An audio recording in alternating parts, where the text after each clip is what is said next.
The sun beat down on the cracked concrete of the primary school courtyard, the air thick with the sounds of bouncing balls and childhood shouts. My world back then was simple: friends, handball, and a secret crush on Lila. She had sun-bleached hair and a laugh that could cut through any noise. But after primary school, something changed.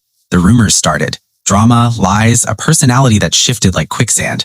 She became the whispered about red flag in our junior high hallways. Yet a part of my younger heart still held on to that old, brighter image. My friends, especially Bob, had zero patience for my lingering, silent pining.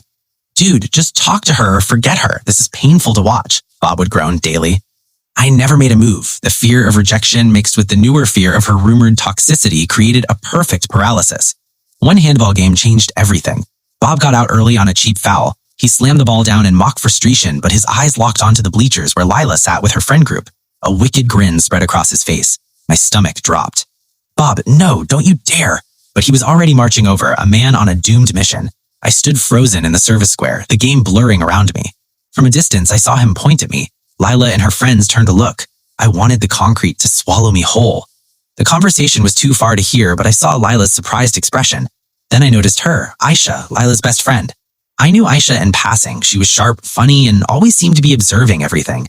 I also knew vaguely that our single parents had recently started seeing each other. It was a new, slightly awkward fact of life. Aisha and I were polite, but not yet friends, certainly not family.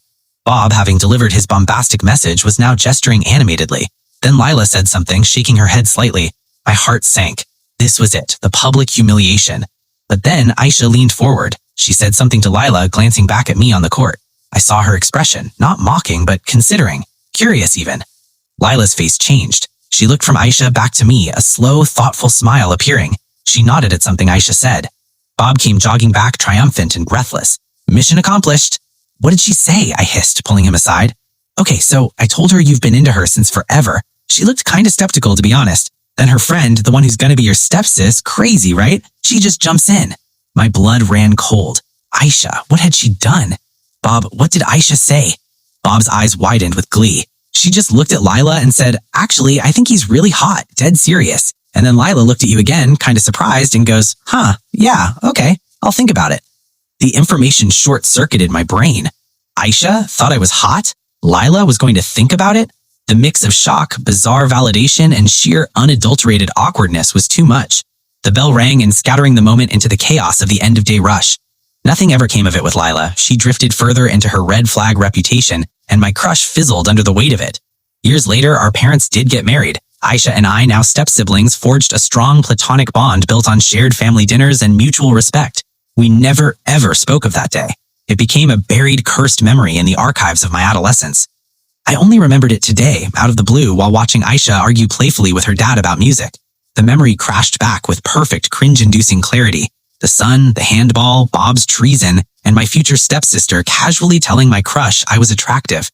I caught Aisha's eye across the room. She was smiling at a joke. A sudden, horrifying thought struck me.